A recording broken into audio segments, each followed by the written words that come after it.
Hello hi everyone, good morning সবাইকে জানাই শুভ নববর্ষে অনেক অনেক শুভেচ্ছা। সবার দিনটা খুব ভালো কাটুক আজকে। তো আমি সকালে স্নান করে ঘুম থেকে উঠে স্নান করে পুজোটা কমপ্লিট করে নিচ্ছি, কারণ সকালে আজকে পুজো দিতে হবে। মা বলছে যে সকাল সকাল উঠবে, ঘুম থেকে উঠে স্নান করে পুজোটা কমপ্লিট করবে আগে।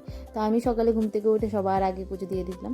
তো তারপরে এখানে আমার বড়মশাইকে প্রণাম করে নিলাম। সবার আগে আমি আমার বড়মশাইকে প্রণাম করেছিলাম, তো তারপরে মাকে করেছিলাম। তো ওই ভিডিওটা আর করা হলো না। তো মা বলছে যে মালাটা গেঁথে নাও, ঘরের সামনে মালা দিতে হবে।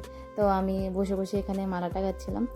2 থেকে 3টা মালা আমি গেঁথেছিলাম, ঠাকুর ঘরের জন্য, আমার মহাদেবের জন্য, তারপরে ঘরের সামনে দেওয়ার জন্য। তো এখানে মালাটালা গেঁথে, তো এর মধ্যে মা ফোন করছিল যে কারণ সকালে কারোর সাথে কথা বলা হয়নি আমার, কারণ সকালে উঠে সব কিছু করতে হয়েছে, নিজে নিজে কাজটা সেরে আমি ভাবলাম যে না, কাজটা আগে সারি, তারপরে সবার সাথে ফ্রি হয়ে কথা বলবো। তো এর আগেই সবাই আমাকে ফোন করা শুরু করে দিয়েছে। তো দেখো আমি আবার মহাদেবকে পুজো দেবো, তো সবাই কমেন্টে হ্যাঁ মহাদেব বলবে। তো ঘরের সামনে আমি মালাগুলো দেওয়া হয়ে গেছে।